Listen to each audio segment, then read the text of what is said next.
तो आज हमारा पूरा देश का प्रोग्राम है, पूरे देश भर में किया जा रहा है। जो गैर भाजपा के सांसद हैं 330 उन सबको मांग पत्र दिया जा रहा है और हमारी मांग ये है कि जिन चीज़ों पे किसान आंदोलन एक लड़ा गया और किसान आंदोलन 2 चल रहा है, तो जो 22 तारीख से जो मानसून सत्र शुरू हो रहा है संसद का, उसमें हमारी मांगों पर एक प्राइवेट बिल लाया जा रहा है। क्योंकि आप जिस पार्टी से हैं, आपकी पार्टी ने भी अपने मैनिफेस्टो में ये बात कही थी कि भाई अगर हम सत्ता में आए तो हम ये सारे कार्य करेंगे।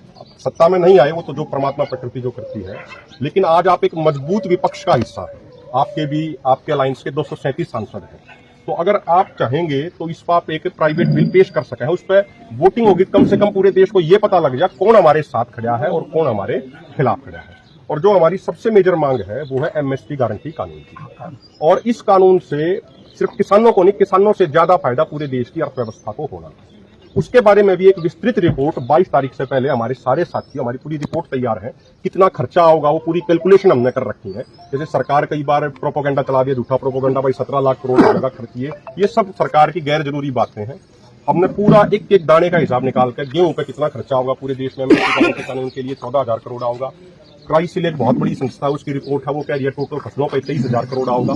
बहुत सारे एग्रीकल्चर प्राइस कमीशन के एक्सपर्ट रहे, जैसे प्रकाश कामारेड्डी हैं, देवेंद्र शर्मा जी एक्सपर्ट हैं, उनकी भी अपनी कैलकुलेशन है, तो बहुत आसानी से बनाया जा सकता है। और एक अंतिम बात सर, आज एक तरफ तो सरकार ये कहती है, हम ये प्रार्थना करते हैं सारे मुद्दे आप संसद में उठाएंगे क्योंकि इन लोगों ने आपको प्रतिनिधि के तौर पे भेजा है आज उनके। एक तरफ तो सरकार कहती है भाई हम स्वदेशी का नारा देती है, मेक इन इंडिया और पता नहीं क्या क्या नारे दिए जाओ है। दूसरी तरफ इस साल 1,41,000 करोड़ का पाम ऑयल तो बाहर से मंगवाया, और उसमें सबसे बड़े इंपोर्टरों में से एक अडानी ग्रुप है।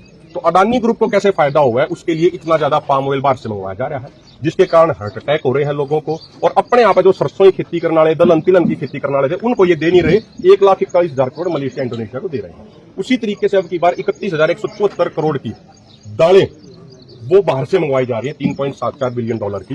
तो अगर सरकार ये बाहर से आयात बंद कर दे, ये 1,72,000 करोड़ जो बचेगा, ये मोर देन सफिशिएंट है एमएसपी गारंटी कानून पूरे देश को देने के लिए। तो जो ये सारी बातें हम उम्मीद करते हैं कि आप मजबूती से रखेंगे, और मैं प्रार्थना करूंगा हमारे जो बुजुर्ग हैं, बुजुर्ग आपको मांग पत्र भी हमारा